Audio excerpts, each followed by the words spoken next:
Se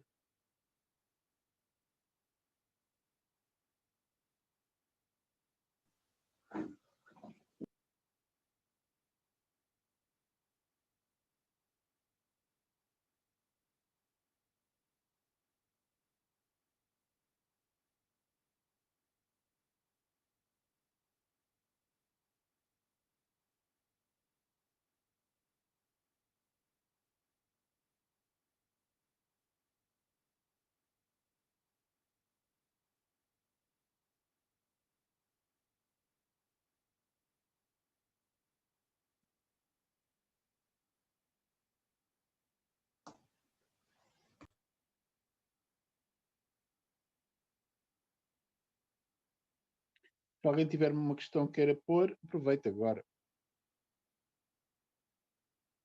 Seja sobre dúvidas, seja sobre, sei lá, como é que funcionam os testes.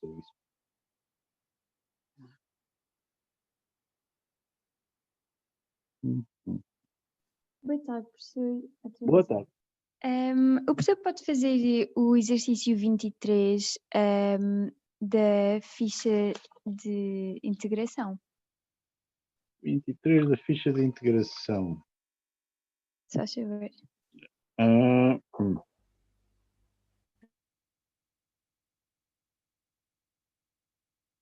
Sim, posso. Embora seja o tipo de coisa que gostaria de ter visto na aula passada. Ok? Mas posso fazer.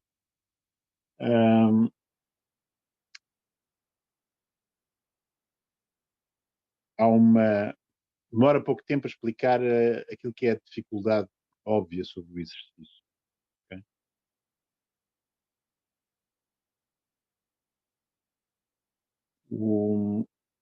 Aliás, eu posso. Esta já é essa indicação. No exercício 23, vocês têm uma função definida em R+, gosto mais de pôr como 0 mais infinito. Todos em R.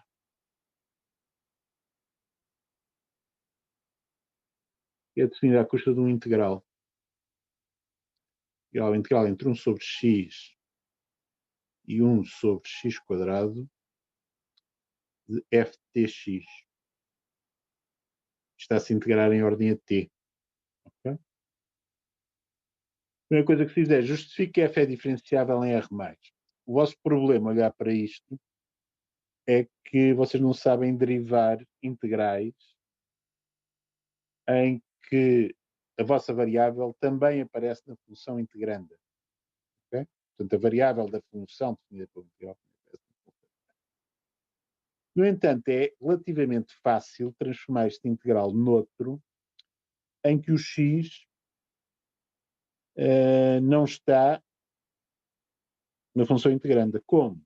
Uma mudança de variável. Se nós fizermos u igual a tx, ou melhor, uma família de mudanças variáveis, que é uma mudança de variável para cada x. Para cada x isto é uma mudança de variável diferente. Mas é uma mudança de variável muito simples, que é linear. Portanto, t é igual a u sobre x. A derivada de t em ordem a u é 1 sobre x. Portanto, do ponto de vista da mudança de variável, este 1 sobre x é uma constante. Okay? De maneira que eu posso transformar este integral assim. Primeiro na função integranda. O tx passa a ser o u, não é? Depois tenho que fazer aparecer a derivada de t em ordem a u, certo? Que é 1 sobre x. Isso é integrado em ordem a u. Mas este 1 sobre x, como é uma constante do ponto de vista da variável de integração, há de poder passar para fora do sinal de integral.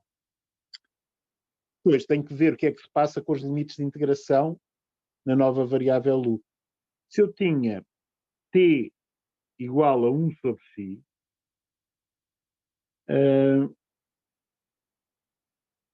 que é o limite de integração inferior, então o u correspondente é 1. muito simplesmente. Okay? Portanto, este limite de integração inferior passa a ser 1. Quanto ao limite de integração superior, tínhamos t igual a 1 sobre x quadrado. E agora, se o t é 1 sobre x quadrado, o u fica igual a 1 sobre x. De maneira que tenho aqui um limite de integração superior igual a 1 sobre x. Ora, esta expressão, que eu agora vou passar aqui para baixo, permite-me escrever o f de uma forma que já é acessível ao que vocês sabem de derivar, ou seja, que posso ter escrito assim, 1 sobre x, integral entre 1 e 1 sobre x, e f de u. Isto é um produto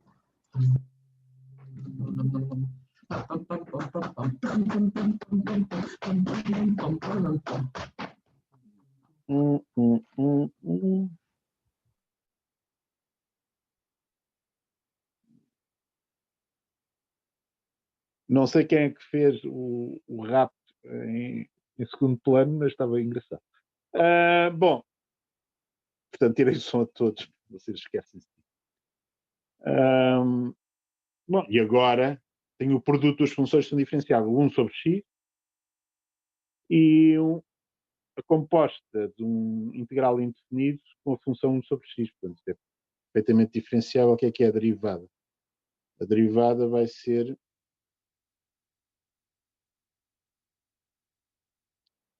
a derivada de 1 sobre x, que é menos 1 sobre x quadrado, vezes o integral.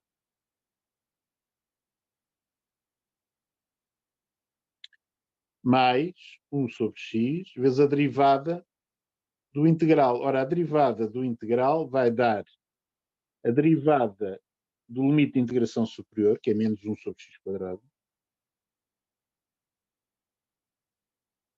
vezes a função integranda, que é o f minúsculo, substituindo o u por 1 sobre x. E daqui, bom, daqui é imediato vocês querem. Não é? Portanto, isto já é a expressão que se queria demonstrar. Isto funciona para x maior que 0. Portanto, é assim que se faz.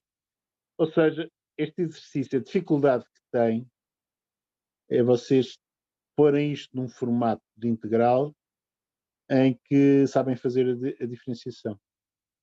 E, portanto, esta mudança de variável salva-nos a vida. Embora com resultados que vamos dar em cálculo 2, isso possa fazer de outra maneira. Está bem?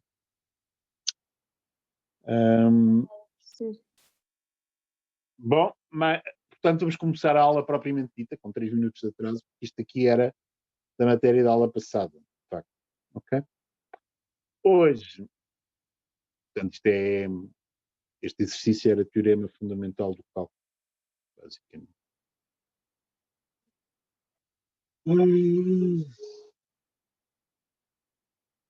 Não sei se vocês estão a ouvir, mas há um vizinho meu que decidiu utilizar o barbequinho.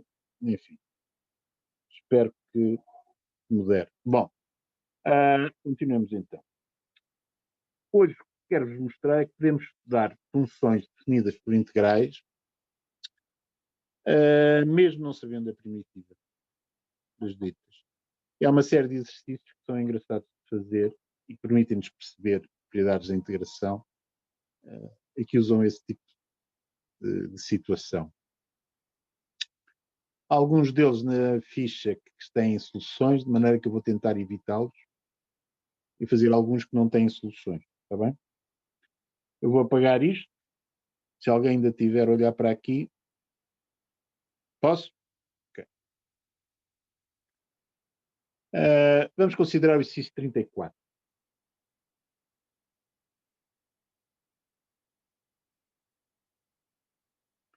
No exercício 34 temos uma função real, de variável real, definida por psi de x é igual a integral entre x² e x de módulo t exponencial de menos t à quarta sobre 1 mais t². Aquela função integranda foi nitidamente escolhida para ninguém saber primitivar, não é? Aquele fator exponencial de menos t à quarta dá-nos cabo do juízo, com certeza. Ninguém sabe fazer aquilo. No entanto, vamos poder saber muita coisa sobre esta função. O exercício pretende, primeiro na linha A, calcular os zeros e o sinal de psi.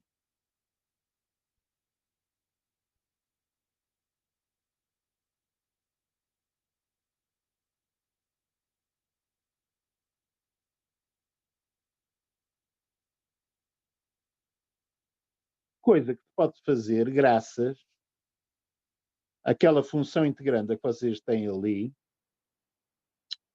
ser positiva por toda a parte, exceto na origem, não é? Portanto, aquele módulo de t exponencial de menos t à quarta sobre 1 mais t² é maior que zero se t for diferente de zero e é zero se t for igual a zero.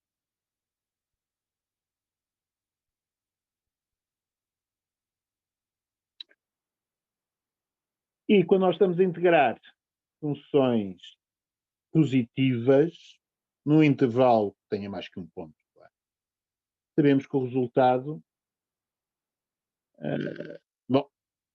é positivo. Okay?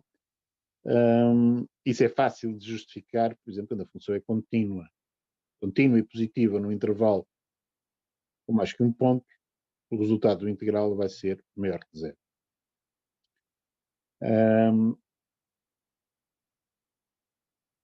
No entanto, nesta função psi, temos um integral entre x² e x. E aquele x² não é necessariamente mais pequeno que o x. Certo? Aliás, nós sabemos que às vezes x² é maior e outras vezes é menor do que x. Ou seja, a gente sabe a relação entre x² e x. Ou seja,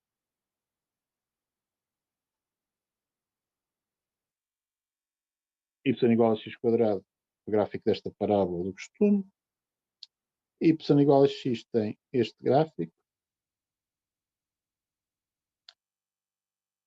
Os dois gráficos cruzam-se em 0 e em 1, de maneira que vocês sabem que x² é menor que x, quer dizer que x está no intervalo 0, 1 aberto. Okay? x² igual a x, quer dizer que x é igual a 0 ou x é igual a 1.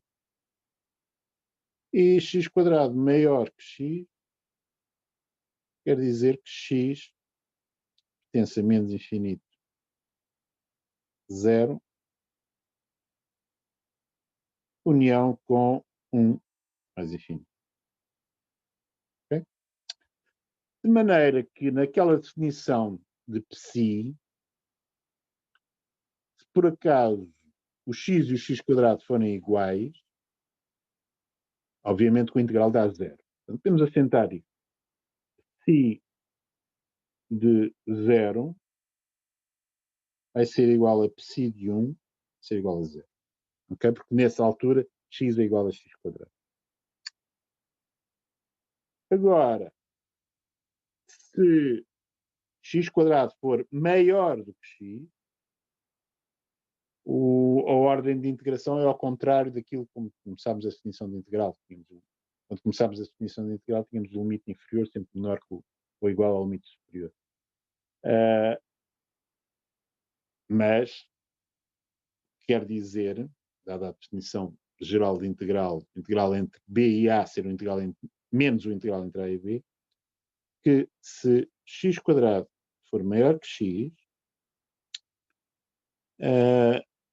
estamos a integrar uma função positiva num intervalo com mais um ponto, só que estamos a considerar um integral com extremo inferior menor que o extremo, maior que o extremo superior.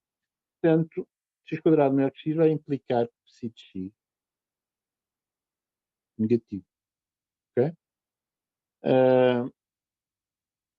Se x² for menor que x, então psi de x vai ser positivo. Quando é que isto acontece, de acordo com a nossa tabelinha relativamente ao x² e ao x que arranjámos ali atrás? Psi de x menor que 0 vai equivaler então a. Isto aqui também são equivalências, não é? A x pertence a menos infinito de 0, união com 1 mais infinito. Psi de x maior que 0 equivale a x pertence a 0. E assim sei perfeitamente qual é o sinal do psi, sei onde tem 0 e no entanto, não faço a mínima ideia como primitivar aquela função. Okay? Portanto, simplesmente as propriedades do integral para fazer esta análise. Okay?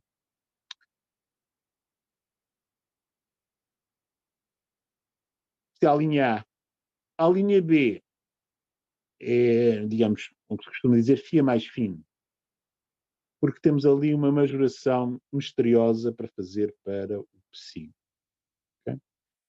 Vamos ver se eu consigo. É melhor limpar tudo e voltar a escrever a função. Portanto,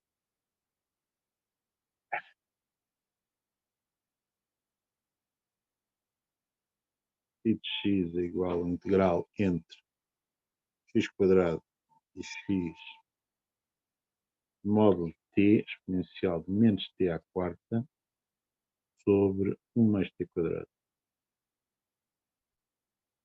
Na linha B, queremos mostrar que psi é menor ou igual a 1 meio do máximo para t no intervalo 0, 1 do logaritmo de 1 mais t² dividir por 1 mais t à quarta. Okay? Qualquer que seja o x real. Reparem que o lado direito da desigualdade é uma constante, não é? Portanto, aquele máximo há de ser um número. Nós podemos a ter dúvidas. Será que aquele máximo existe? Bom, existe porque é um máximo num intervalo limitado e fechado, uma função nitidamente que é contínua nesse intervalo. Certo? Portanto, o teorema de Weierstrass garante que aquilo faz sentido. Outra coisa é arranjar esta informação. Vocês estão lembrados que na linha A estabelecemos que psi de 0 e psi de 1 eram 0. Okay? E que o psi de x ser maior que 0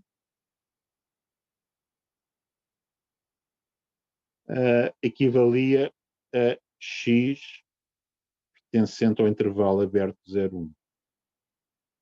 Okay? E psi de x menor que 0 equivalia a que x pertencia a menos infinito.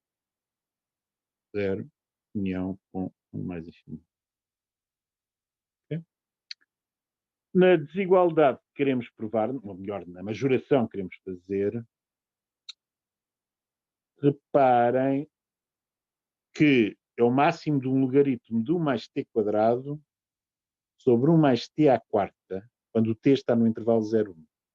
No intervalo 0, 1, se t pertence a 0, 1,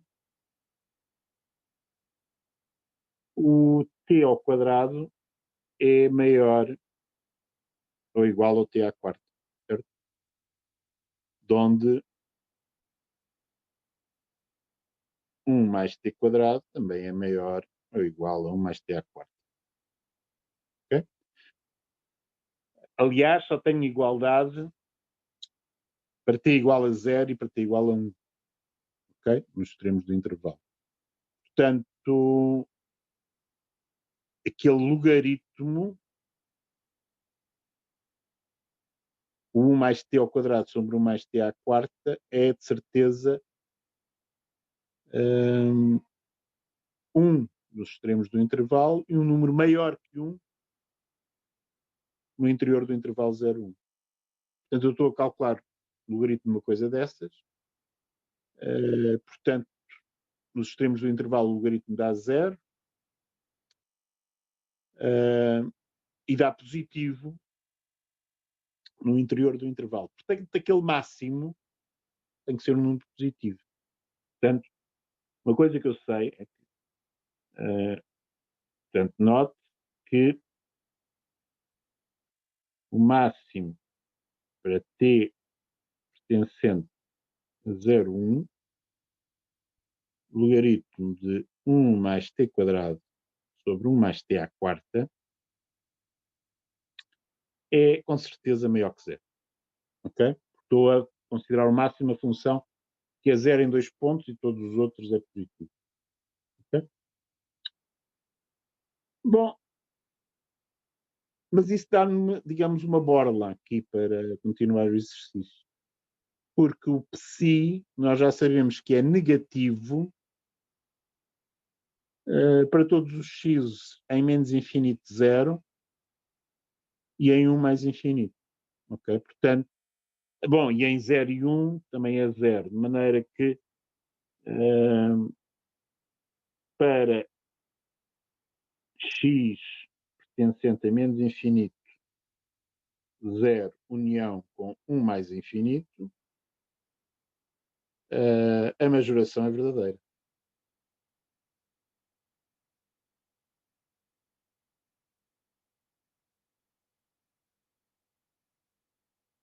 Okay?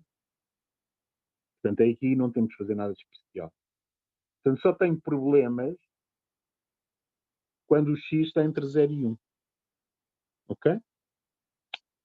Portanto, o meu problema não trivial é quando o x está entre 0 e 1, majorar aquele integral. Ok? Portanto, reduzimos. Vou escrever isso aqui. Desculpem lá, passei isto depressa demais.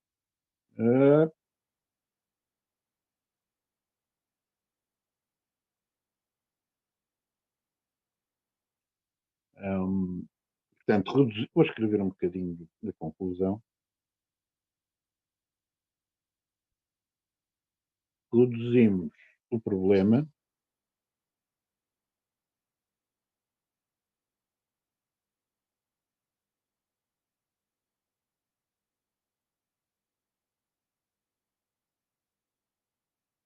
a provar que si de x é menor ou igual a 1 meio do máximo a t entre 0 e 1 do logaritmo de 1 mais t quadrado sobre 1 mais t à quarta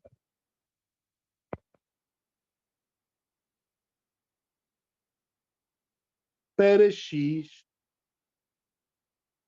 pertencente a 0, 1. Aliás, no intervalo aberto. Ok? Ou seja, não é para todos os x, para todos os outros x, a desigualdade é totalmente trivial. Ok? Portanto, só me vou preocupar com o integral no caso em que o x está entre 0 e 1. Só que nessa situação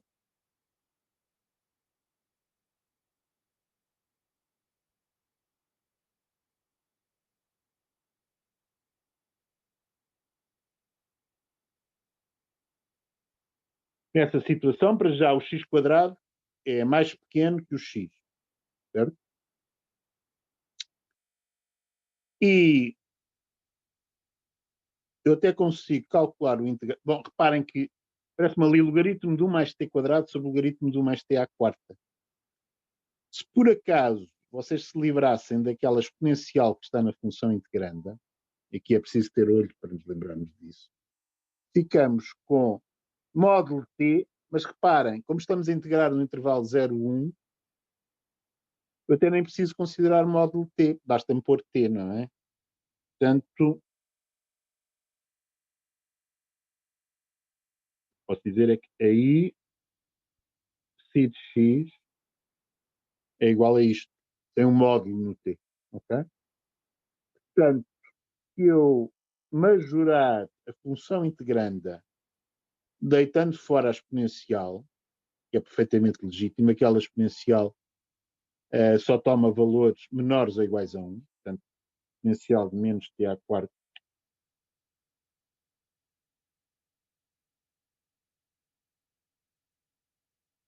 é menor ou igual a 1, e obviamente maior que 0, não é? Porque é uma exponencial. Eu posso então dizer, isto é de certeza menor ou igual ao integral entre x quadrado e x, ou x nestas circunstâncias, claro, de t sobre 1 mais t quadrado. Okay? Só que este integral eu consigo calculá-lo. O t sobre 1 mais t quadrado, eu conheço-lhe uma primitiva. É 1/2 do logaritmo de 1 mais t quadrado. Portanto, vou fazer as continhas. Vai dar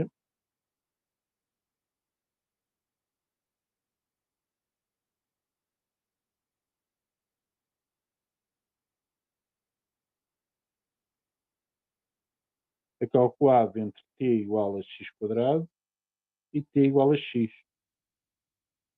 Ora, quanto é que isto dá? Dá 1/2 do logaritmo de 1 mais x quadrado menos 1/2 do logaritmo de 1 mais x à quarta.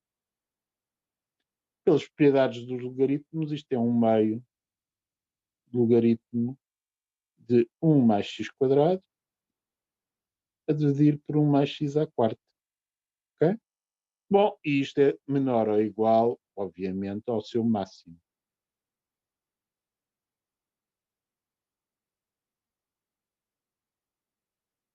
Que é onde nós queríamos chegar.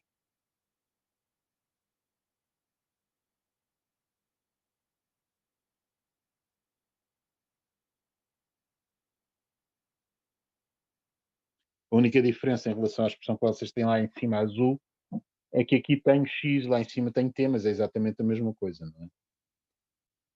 Portanto, acabou. Consegui fazer. Mas foi graças a majorar a função integranda por uma outra função de que sabia calcular a primitiva. Ok? Portanto, este exercício tem essa parte desagradável. Se eu não me lembrasse de deitar fora a exponencial desta maneira, como é que lá chegava? Não chegava, não é? Portanto, no entanto, temos feito isto, serve-nos para ter algumas ideias para o futuro. Okay? Dúvidas sobre este exercício?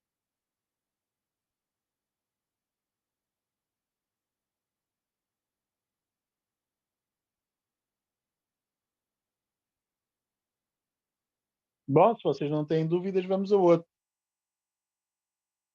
Okay?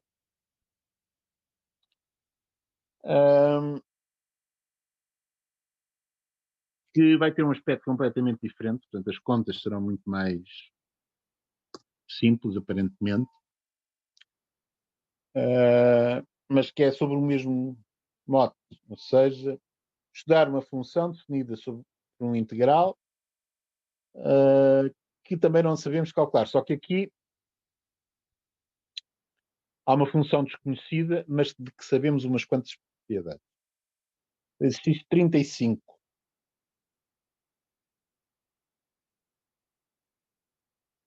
No exercício 35, temos f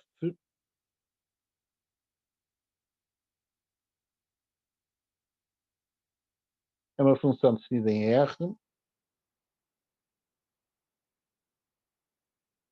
diferenciável.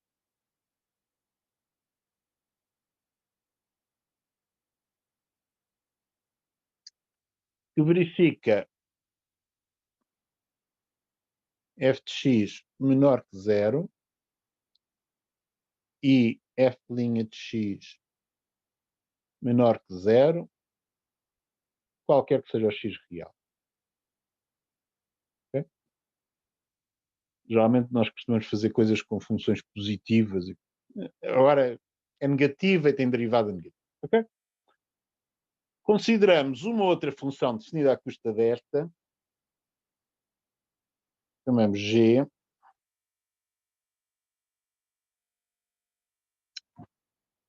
via o integral entre 0 e x quadrado menos 4x mais 3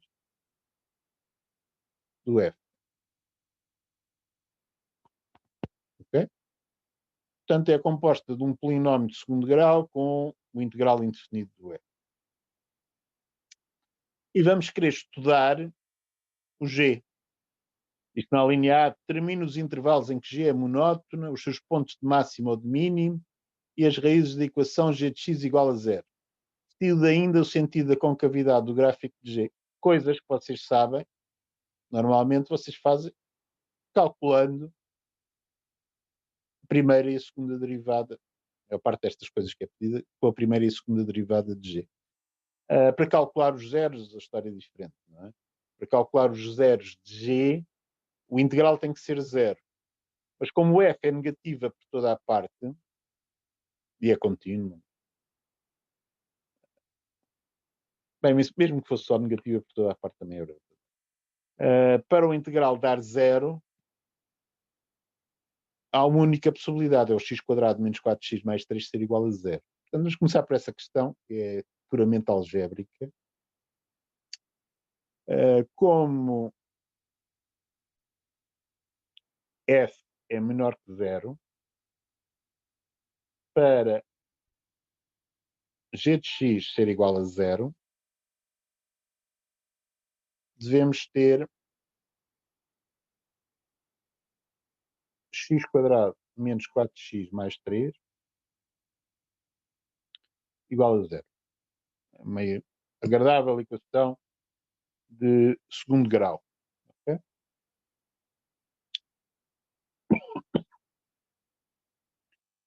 Ora bem, que é equivalente a x menos 1 vezes x menos 3 igual a 0, não é? Ou seja, x igual a 1 ou x igual a 3.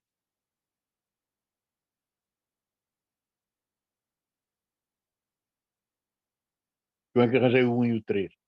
Vocês usarem aquele truque que eu vos ensinei no princípio do semestre, rapidamente vocês chegam a 1 e ao 3, não precisam de forma resolvente. Se quiserem a forma resolvente, ótimo, também dá. Não é? Bom, portanto, eu sei onde é que o G tem zeros. Não pode ter zeros noutros pontos. Okay? Monotonia. Para estudarmos monotonia do G, eu tenho que calcular, natural é calcular o G'. Posso calcular, ou isto é uma composta do polinómio com integral indefinido. Derivar o integral indefinido posso fazer, porque f sendo diferenciável, também é contínua. Portanto, é perfeitamente possível aplicar o teorema fundamental do cálculo. O que é que dá a derivada? Dá a derivada do x quadrado menos 4x mais 3, que é 2x menos 4, vezes a função integranda calculada em x quadrado menos 4x mais 3. Okay? Será que eu posso fazer afirmações sobre o sinal da derivada? Posso. Porquê? Porque este f que está aqui, de certeza que é menor que 0 com as hipóteses que eu tenho. E agora, o 2x menos 4, nós sabemos tudo sobre o sinal do 2x menos 4, que é positivo para x maior que 2, 0 para x igual a 2 e negativo para x menor que 2. Portanto, G' maior que 0 vai ser para x menor do que 2. Porque para x menor que 2, 2x menos 4 é negativo e a função, não se esqueçam, é negativa, não é? G' de x menor que 0 equivale a x maior que 2, G' de x igual a 0. Responda x igual a 2. Okay? Bom, portanto, o que é que eu sei da monotonia do G? Bom, vai ser estritamente crescente em menos infinito a 2. Portanto, G é estritamente crescente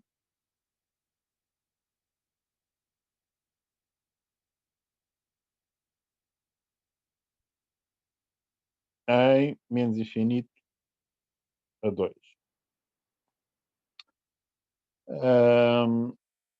E estritamente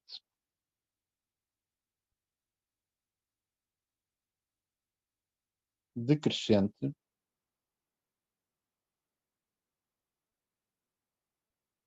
em 2 mais infinito. Okay? Bom, obviamente o 2 vai ser um ponto máximo. E é de certeza máximo absoluto. 2 é ponto de máximo absoluto.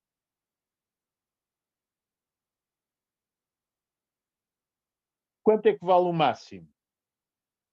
Bom, é uma questão de meter no. Ver até onde é que podemos chegar, não é? Ora, G de 2 vai ser uma integral entre 0 e agora, qual é o valor daquele polinómio para x igual a 2? Dá x² é 4. Menos 8 fica menos 4. Mais 3 menos 1. Vai ser o integral entre 0 e menos 1. Ok? Do f. Ora, o integral entre 0 e menos 1 do f, o extremo superior é menor que o extremo inferior e o f é negativo. Esta coisa vai dar positiva. Ok? Portanto, aquele valor máximo absoluto é um número positivo. Isto é a análise de monotonia. Ainda para se pergunta o sentido da concavidade do gráfico de G. Isso envolve a segunda derivada. É assim que nós estudamos as concavidades dos gráficos, das funções, duas vezes diferenciada. Será ela duas vezes diferenciada? Olha, da expressão do G' é um polinómio vezes o f composto com o polinómio. Como o f é diferenciável, não há dúvida, isto pode-se derivar outra vez. Vamos fazer isso.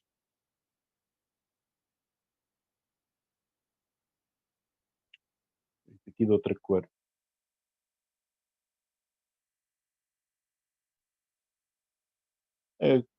Derivamos um produto. Derivado de 2x menos 4 dá 2. Portanto, ficam duas vezes f.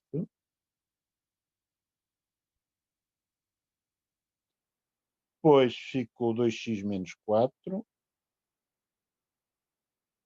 E depois tem que derivar o f composta com o polinómio. O que é que isso dá pelo teorema de derivação da função composta?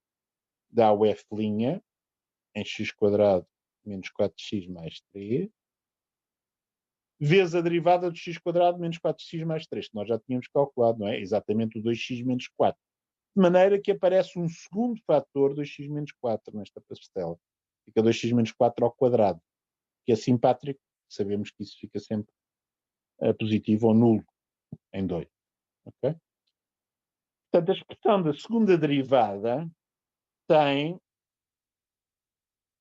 aqui este f, que é negativo, tanto quanto a gente sabe. Tem aquele f', que é negativo. E tem aqui o 2x menos 4 ao quadrado, que é maior ou igual a 0. Ou seja, tem uma parcela negativa. Portanto, agora esta segunda parcela vai ficar menor ou igual a 0. Portanto, é uma parcela negativa mais uma parcela menor ou igual a zero. A soma das duas tem que dar menor do que zero, certo? Porque na primeira tenho a desigualdade distrita. Okay? Portanto, a segunda derivada do G é sempre negativa. Nós sabemos que isso corresponde à concavidade do gráfico estar virada para baixo. Portanto, o meu gráfico do G será algo deste género. Enfim, saiu mal porque na parte final dei cabo da concavidade. Será algo deste género. Uma espécie de parábola virada ao contrário, só que não será uma parábola, não é? Depende do F. Okay?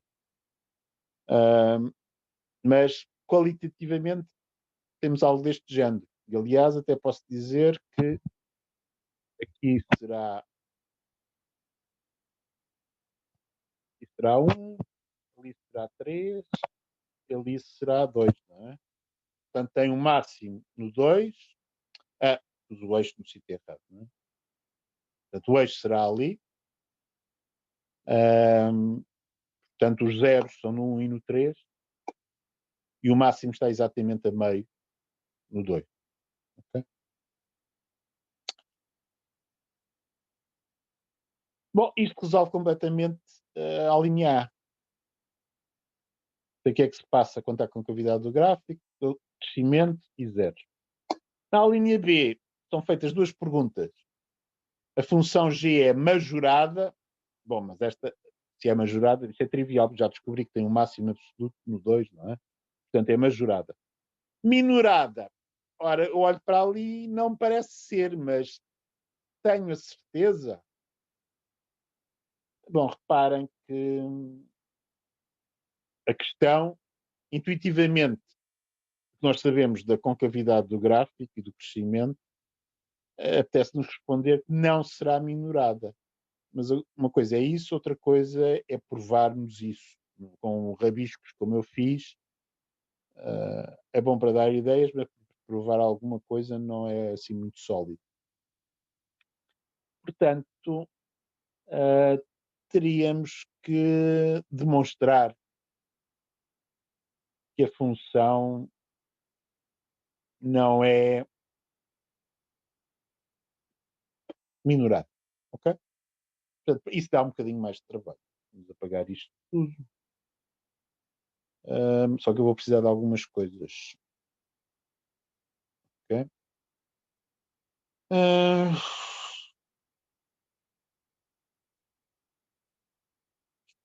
Precisar das expressões de primeira e talvez da segunda derivada. Portanto, vou apagar isto tudo. Aqui.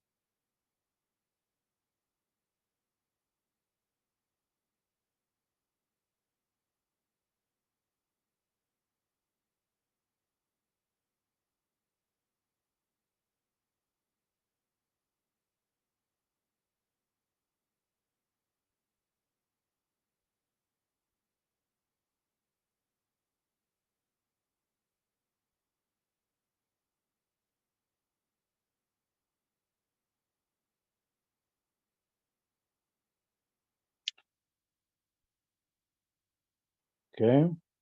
Portanto, vou apagar aqui.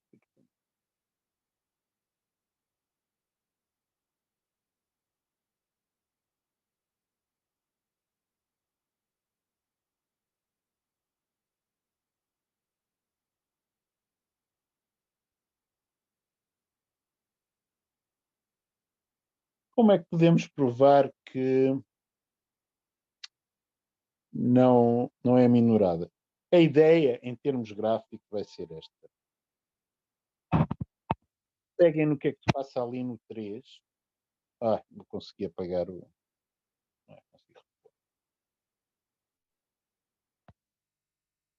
Ponto x igual a 3. Eu posso pensar na tangente ao gráfico ali. Ok? Tangente essa, como o sinal da segunda derivada é negativo, tangente essa vai ficar por cima do gráfico da função. Certo? Portanto, eu posso, eu podia dizer isto, para x maior ou igual a 3,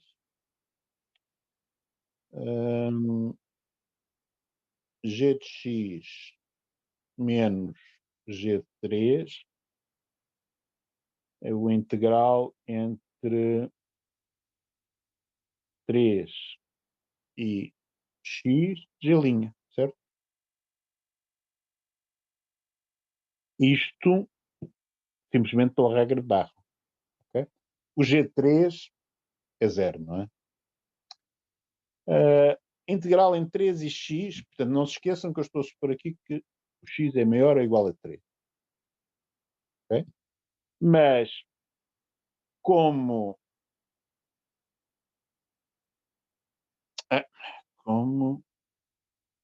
G duas linhas é menor que 0, G' é estritamente crescente.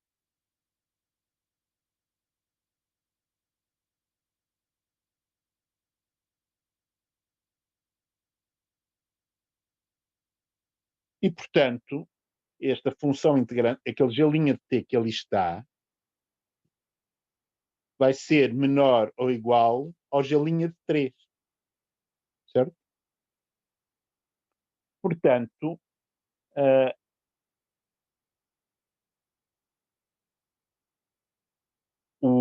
este integral pode ser majorado por integral em 3 e x de G' de 3. Ok? Porque G' de t para t maior ou igual a 3, portanto o x, é por isso que eu supus o x maior ou igual a 3, certo? O x é maior ou igual a 3, o t está no intervalo 3 a x. Portanto, é maior ou igual a 3. Portanto, o G' de 3 é um majorante do G' de t, para todos os t's entre 3 e x. Portanto, eu posso majorar o integral assim. Quanto é que vale o G' de 3? Ora, o G' de 3 é 6 menos 4, 2, vezes f, portanto, o G' de 3, aqui da expressão, 6 menos 4, 2, vezes f de 9 menos 8, 1 mais 2f4. Certo? Ora, f4 é negativo. O f é negativo, que é algo menor que 0. Okay? Portanto, eu posso fazer esta conta. Não é? Portanto, isto dá x menos 3 vezes 2 vezes f de 4. Ora bem, este f de 4 é negativo. O x menos 3, quando x vai para infinito, mais infinito, vai para mais infinito. Mas como está multiplicado por um fator negativo, isto, de certeza que vai para menos infinito. Quando x vai para mais infinito. Ou seja, aquele meu boneco lá em cima, de facto, é verdade. Portanto, de certeza que a minha função vai ter limite menos infinito quando x tende para mais infinito. Portanto, o que eu acabei de fazer com estas estimativas foi provar que o limite quando x tende para mais infinito de g é igual a menos infinito, que em particular mostra que g não é minorado. Ok? E está feito.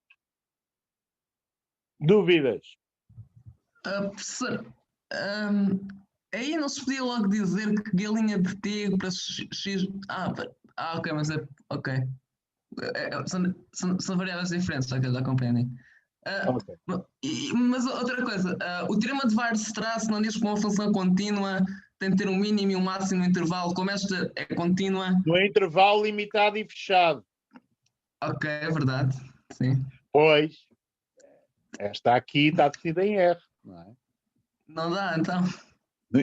Exatamente, você não pode aplicar o teorema de Weierstrass em situações em que a hipótese é rotundamente falsa, não é? Ok. Nós, quando começamos a estudar matemática, eu lembro-me que lembrava-me aos bochechos das hipóteses dos teoremas. Havia umas que eram mais importantes, porque era aquilo que fazia funcionar a coisa. E depois desprezava as outras, às vezes. Ora, desprezar as outras, às vezes, pronto, fazemos algo que depois sai errado por causa disso. Portanto, o teorema de Weierstrass é importante. É no intervalo, a função é contínua, mas o intervalo tem que ser limitado e fechado. Okay? Portanto, não, temos que lembrar todas as hipóteses.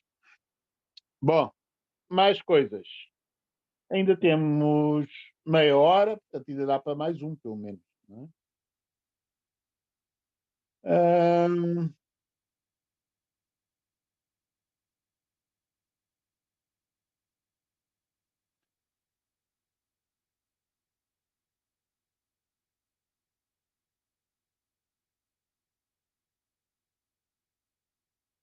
Vamos considerar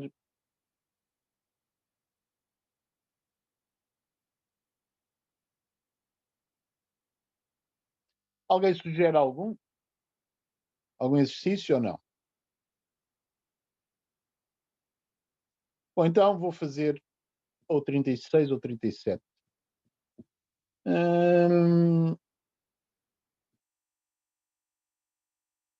Vamos fazer o 37. Parece-me. Há aqui uma série de excelentes exercícios sobre integração e propriedades de funções e que têm a ver com. Precisamos de usar várias propriedades do integral para resolver. Okay? É isso que eu estou interessado que vocês vejam hoje. Okay. Exercício 37. Exercício 37 tem aqui uma função φ de x dada por 1 menos cosseno de x sobre x quadrado. Se x for diferente de zero. E dada por zero se o x for igual a zero. Ok? E vamos considerar uma outra função g dada por um integral indefinido do φ.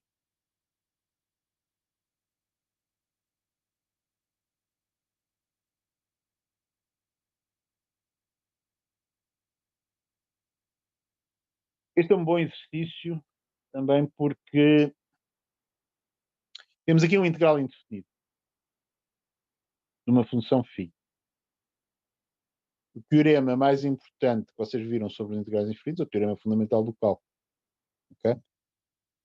O teorema fundamental do cálculo diz que a derivada do integral indefinido é igual à função integranda e agora, hipotesinha que as pessoas às vezes esquecem. Portanto, isto tem a ver com o que eu acabei de falar há bocado. Se a função integranda for contínua. Okay? O grande problema aqui é que este φ não vai ser contínuo. Okay? Por toda a parte. Vai ser contínuo fora da origem, mas na origem, enfim, temos que ir ver o que é que está. Portanto, vai ser esse o tema deste exercício. A linha A. Justifique que G é ímpar.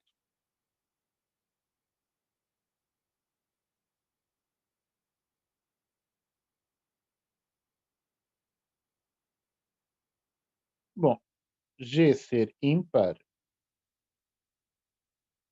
Bom, antes disso, será que aquele integral faz sentido? Okay? Aquele φ será integrável? Com aquele problema de definição no zero, alguns de vocês podem olhar para ali e dizer: isto, não sei o que é que se passa para x igual a zero, esta função até pode ser ilimitada. Ok? Portanto, vamos lidar com isso primeiro para termos a certeza que não estamos a fazer disparates monumentais. Reparem no seguinte, o limite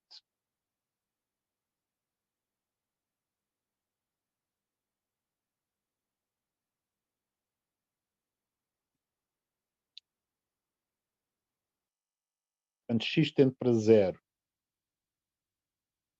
de 1 menos cosseno de x sobre x quadrado, nós olhamos para ali, salivamos em terminação, como costume, não é? Portanto, como é que resolvemos isto?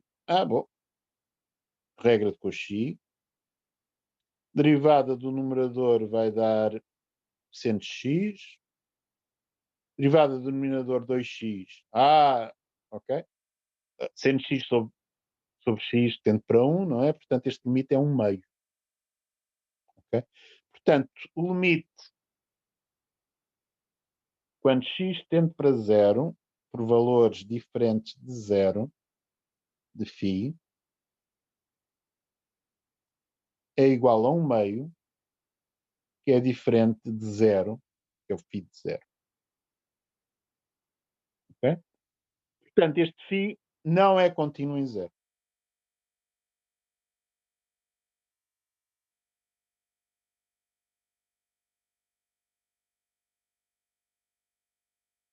No entanto, φ é uma função limitada. Porquê? Porque aquele limite deu finito, deu 1 meio, certo?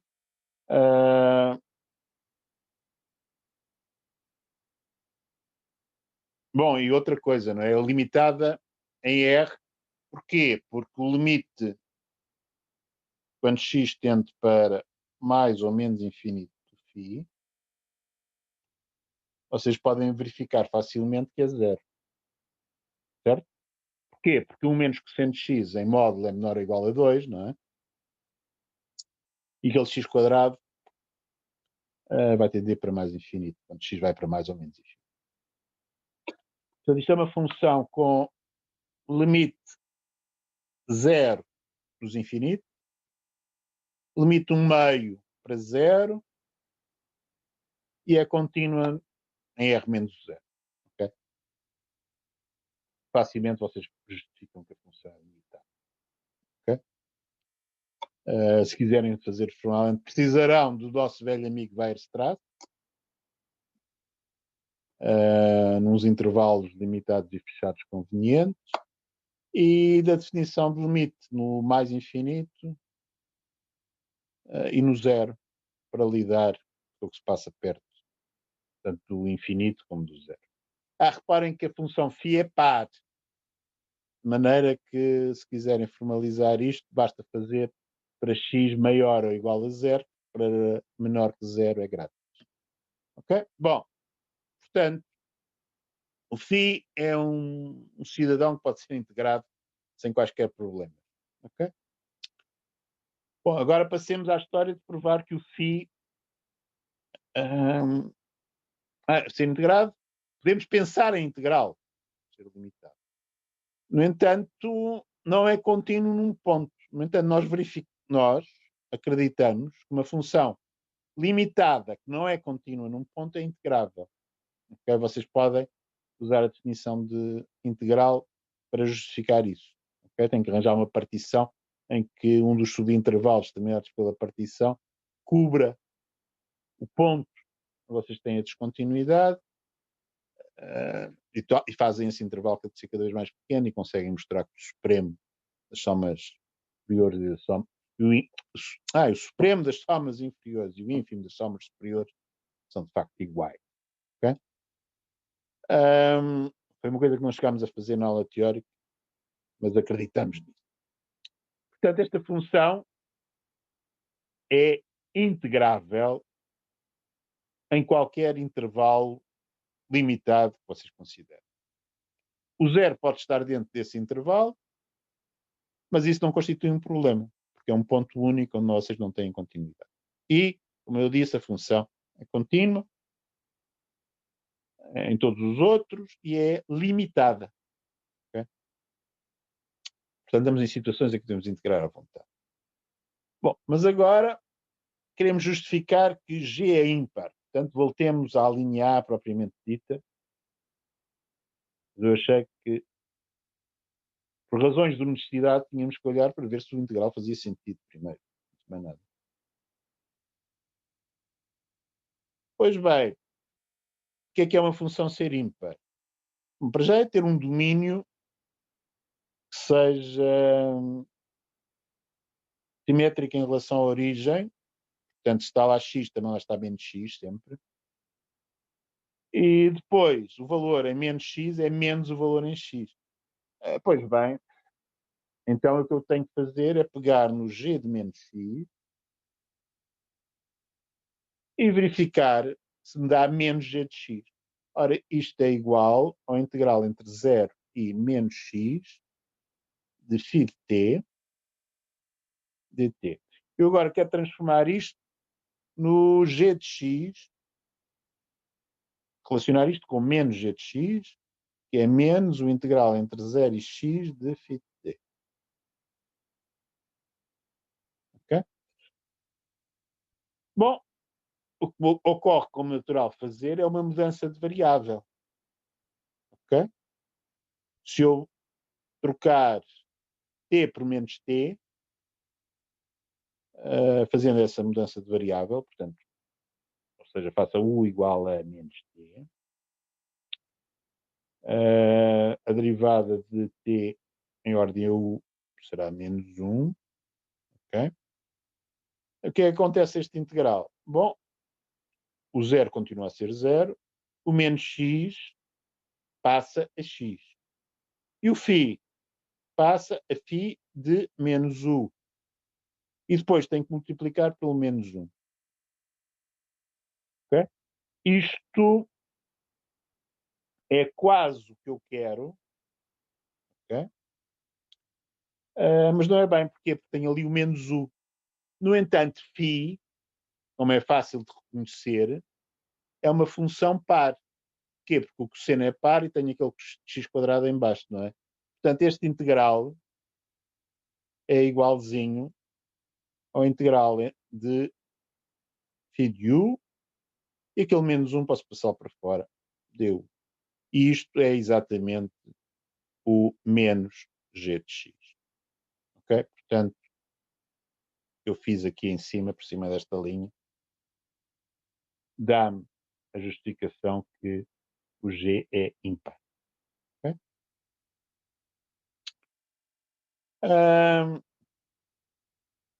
Na linha B,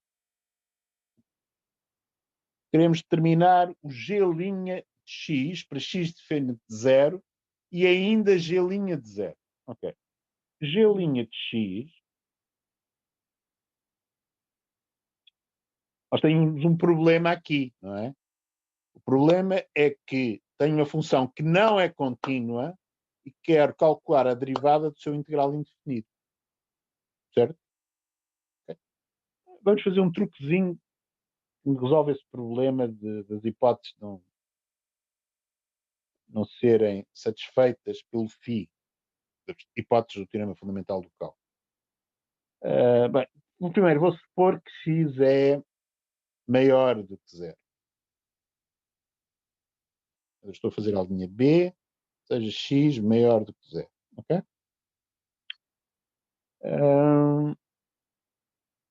O g de x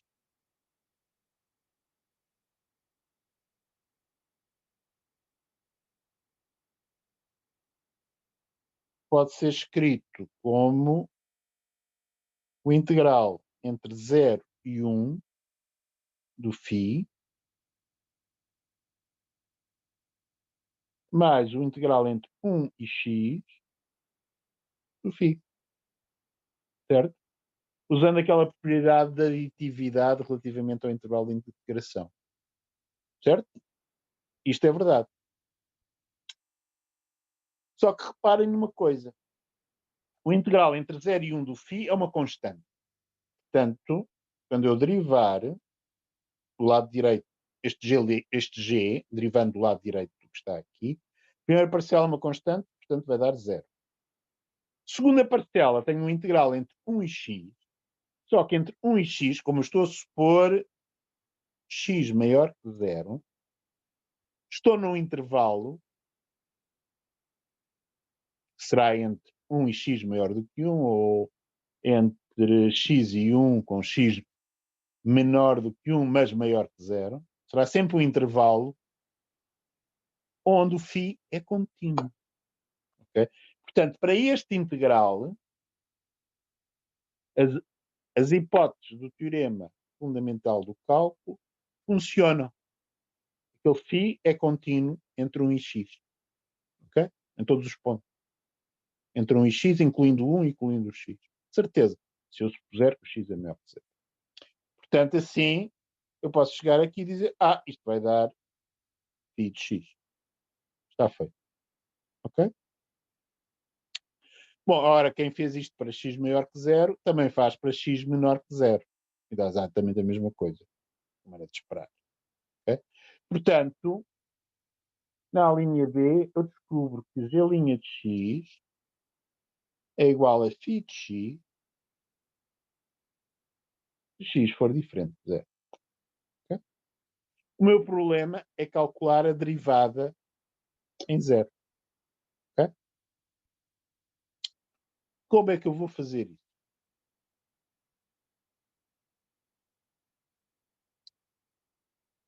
Ora bem, para este φ, devido a não ser uma função contínua em 0, não posso usar o teorema fundamental do cálculo para calcular a derivada em 0. No entanto, se eu considerar uma outra função, vamos chamar psi, que é tal qual o φ fora de 0.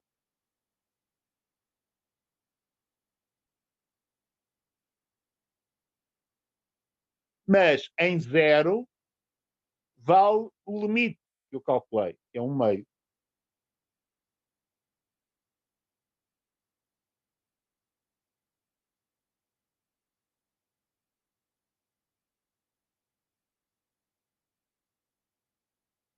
Esta função psi, como 1/2 era exatamente 1/2, portanto, relembrando, era igual ao limite quando x tendia para 0 por valores diferentes de 0, π.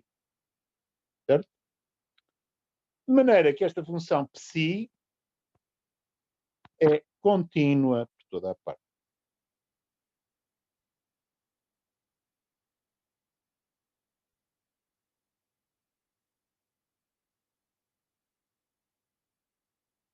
E só difere do φ num ponto, na origem. Duas funções só diferem num ponto, em qualquer intervalo tem o mesmo integral. Certo? Portanto, eu posso dizer que, de certeza, o integral entre 0 e x de φ é igual ao integral entre 0 e x de psi, qualquer que seja o x real. Porquê? Porque as duas funções só diferem num ponto. Duas funções serem diferentes num ponto não, não estraga a integrabilidade e não altera o valor do integral. Okay? Bom, mas então eu agora posso ser descarado e dizer para derivar o integral indefinido do φ, como eu estava a ter algumas dificuldades a fazer isso, porque o φ é um cidadão mal comportado, porque não era uma função contínua por toda a parte, portanto, teorema fundamental do cálculo, nada. O que eu vou fazer é derivar uma função, um integral indefinido, que é exatamente igual, mas que em função integrando é o psi. O que é que isto dá? Ora, aqui, nesta última derivada, o teorema fundamental do cálculo é aplicável, isto dá psi de x. Certo? Psi de x esse, que é igual a φ de x, a x diferente de 0, ou seja, voltei a obter a conclusão que já tinha para x diferente de 0, mas para x igual a 0, o que é que dá? Dá 1/2. Portanto, eu acabo de demonstrar desta maneira que o g' de 0 igual a 1/2. Ok? Portanto, não recuperamos o valor de φ em 0, mas recuperamos o valor desta função psi, que é aquela em que eu consertei de maneira a ficar contínuo por toda a parte. Okay? Bom,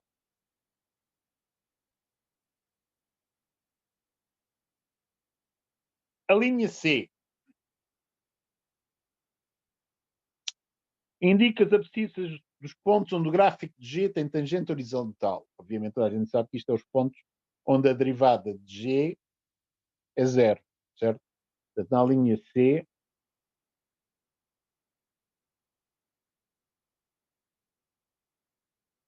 eu quero saber onde é que G' de X é igual a 0. Ora, isto, de acordo com a notação que eu introduzi na linha anterior, são os pontos onde psi é igual a 0. Certo? Aonde é que psi é igual a 0? Como o psi é 1 menos cosseno x sobre x quadrado, para x diferente de 0, isto vai corresponder a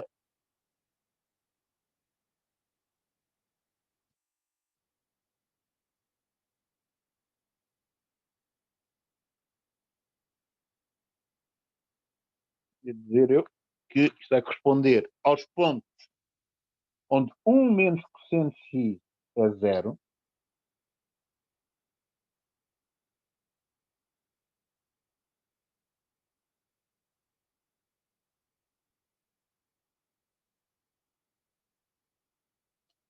mas reparem que para x igual a 0, a expressão 1 menos cosseno x dá 0. Só que 1 menos cosseno x ser igual a 0 só vale para x diferente de 0. De maneira que eu tenho que acrescentar aqui e x diferente de 0. O que é que isto dá? Portanto, são os pontos onde o cosseno é igual a 1. Okay? Portanto, vou ficar com x é igual a 2kπ com k pertencente aos inteiros, mas não nulo. Okay? Portanto, estes são os pontos onde a derivada do g é nula. Okay? Portanto, não nos podemos distrair relativamente a excluir o zero.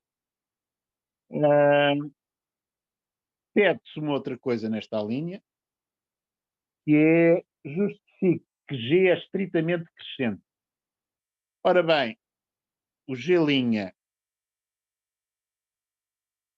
é igual a 1 menos cosseno de x sobre x quadrado, se x for diferente de 0, e é igual a 1 meio se x for igual a 0. Portanto, 1 menos cosseno de x é sempre maior ou igual a 0. Aonde é que é 0? Naqueles pontos que eu acabei de referir. Mas esses pontos são pontos isolados. Ou seja, existe uma vizinhança deles, onde eles são o único ponto onde a derivada é 0. Okay? De maneira que uma função nessas circunstâncias é, de certeza, estritamente crescente. Okay? Portanto, G' x é maior que 0, exceto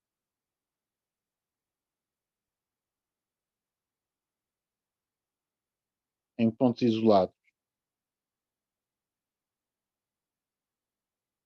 Logo, G é estritamente crescente.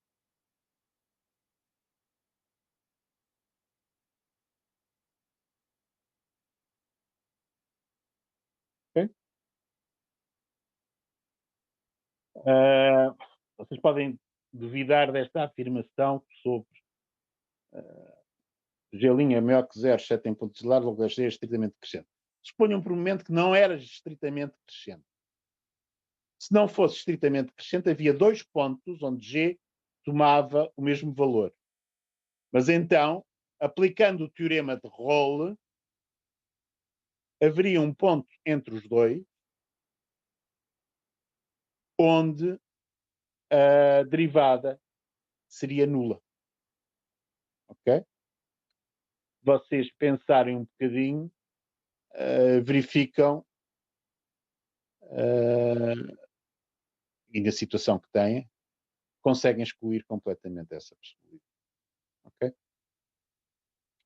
Portanto, eu vou pôr aqui, portanto, se vocês virem isto depois, usar o teorema de Rolle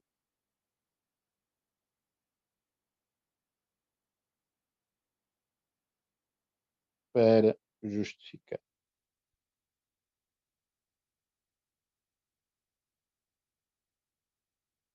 Okay?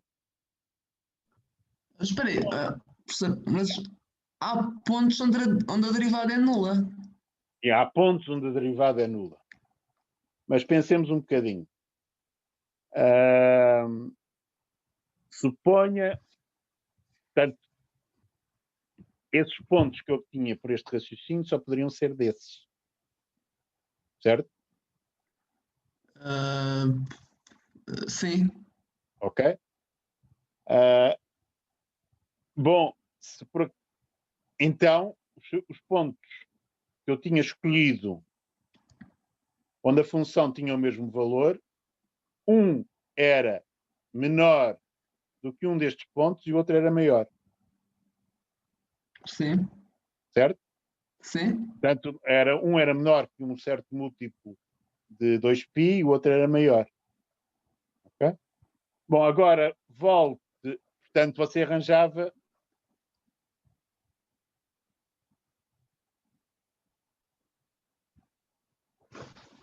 dois pontos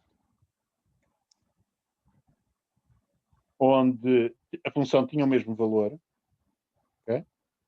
Portanto, tinha um ponto no meio, que era um múltiplo de 2kπ com k diferente.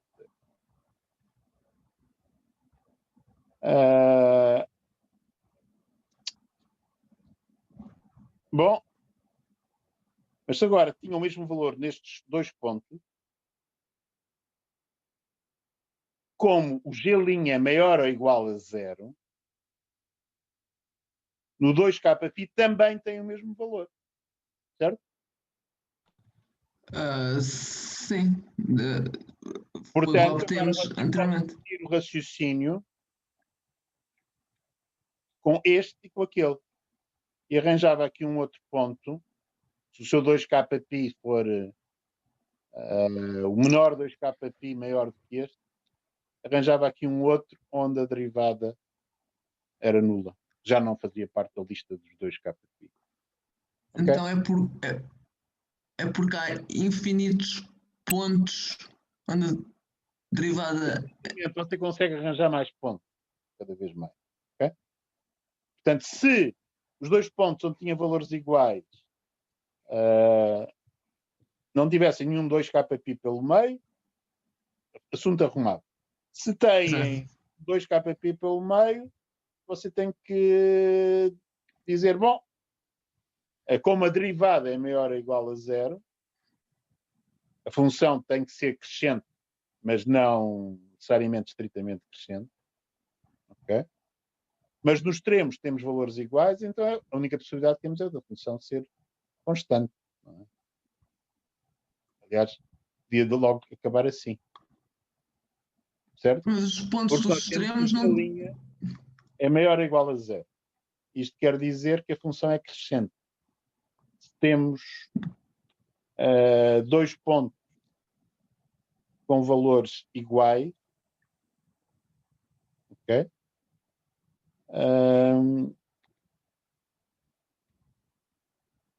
E a derivada é maior ou igual a 0, a única hipótese que nós temos é que a função seja constante no intervalo definido pelos dois pontos.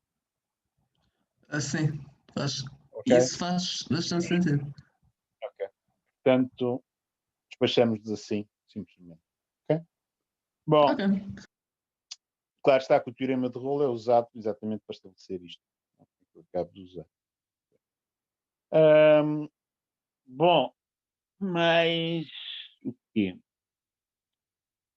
Finalmente, a última linha é justificar a linha D justifique que G é limitada.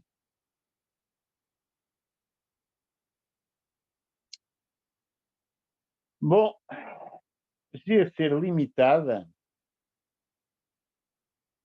como G é um integral indefinido,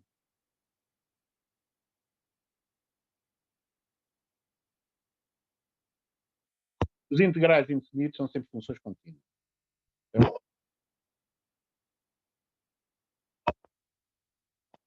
Portanto, G é contínua.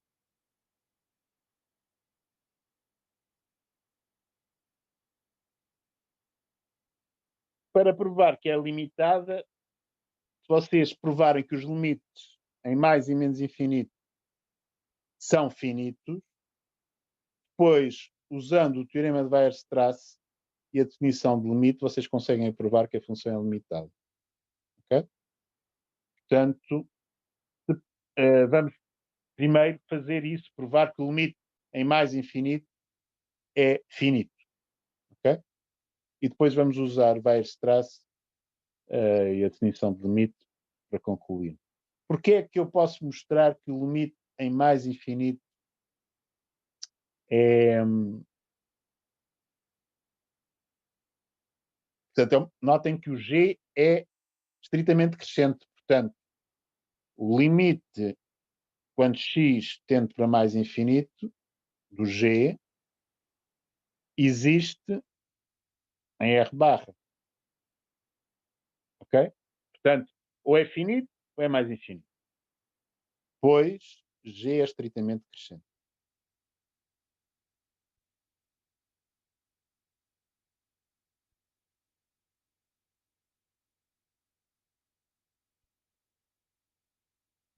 Que resultado é esse?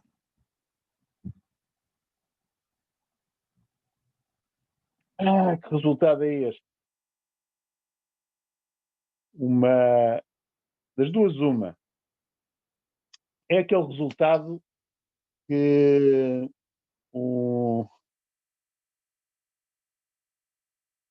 uma função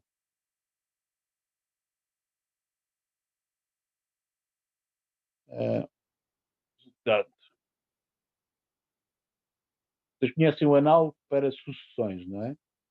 Uma sucessão monótona majorada tem limite, certo? Mas para funções, basicamente usando a mesma coisa, ou seja, usando o conceito supremo, uma função crescente majorada tem limite em mais infinito. Porquê? Você toma o supremo do conjunto dos valores da função. Depois mostra que esse supremo é o limite em mais infinito, usando a definição de limite. Mas penso que o outro resultado nas sucessões, o limite existe em IR sem o. Certo. Exato. Okay. Bom, mas que é que ficou de fora? Eu disse, se for majorada, tem limite finito. Se não for majorada, a única possibilidade, se você pensar um momento, é que o limite seja mais infinito. Porquê? Porque se não é majorada, qualquer que seja o número que você me dê, eu consigo arranjar um maior. Certo? Um valor da função maior. Alguns. Mas, para valores da abscissa maiores ou iguais a esses, como a função é crescente, todos os valores são maiores. À custa disso, consegue verificar a definição de limite ser mais infinito. Uau, ok, já percebi. Está bem. Pronto. Portanto, estas duas linhas, de facto, pessoal, é a demonstração desse resultado. Mas vamos acreditar nelas, nunca mais chegamos ao fim. De qualquer maneira, vocês já acho que ficaram com aquilo que é necessário para se convencer.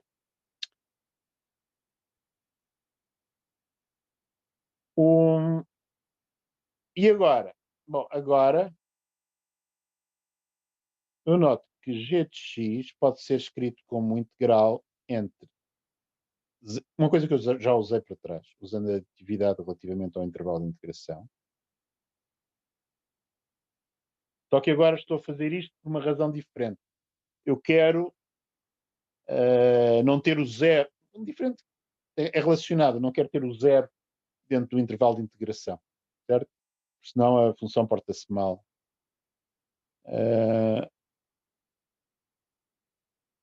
Portanto, posso fazer isto. Suponham que o x é maior ou igual a 1. Ok? Como é que eu estou interessado no limite, posso supor que o x é maior ou igual a 1. Então, o g de x será menor ou igual a este integral entre 0 e 1, que é o que é um número, okay? E agora major brutalmente o outro integral. Como? Comprimento do intervalo, que é x menos 1, não se esqueçam que o x é maior ou igual a 1, vezes o supremo no intervalo 1x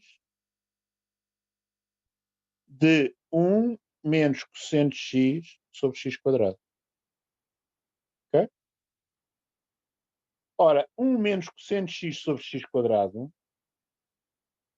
como 1 menos cosseno de x é de certeza menor ou igual a 2, este supremo é menor ou igual, de certeza, a 2 sobre x quadrado. Portanto, eu fico aqui com é menor ou igual, integral entre 0 e 1 do φ, mais x menos 1 vezes 2, o 2 da majoração do menos cosseno de x, a dividir por x quadrado. Bom, e agora?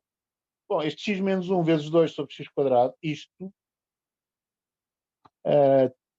tende para zero quando x tende para mais infinito. Certo? De maneira que, se tende para zero, isto há de ser menor ou igual a uma certa constante. Ok? Portanto, é uma constante mais uma outra constante que major este x menos 1 vezes 2 sobre x quadrado. Portanto, eu acabei de descobrir que consigo majorar o g para x maior ou igual a 1. Como o g é ímpar, da linha A, eu consigo minorar o g para x menor ou igual a menos 1. Certo? No intervalo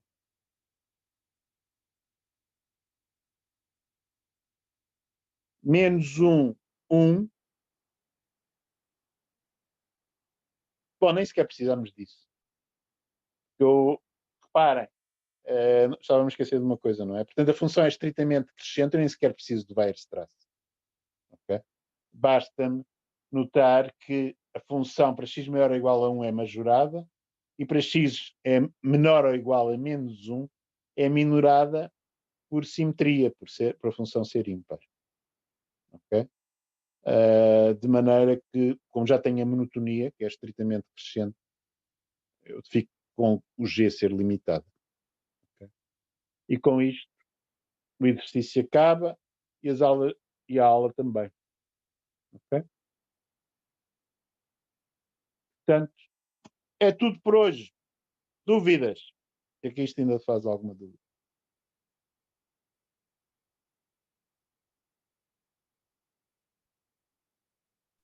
Eu não tenho, professor. Muito obrigada pela aula.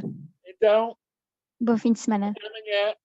Amanhã acabamos Amanhã é as sexta, depois. práticas de séries na teórica. Ok? Até amanhã. Obrigada, até amanhã.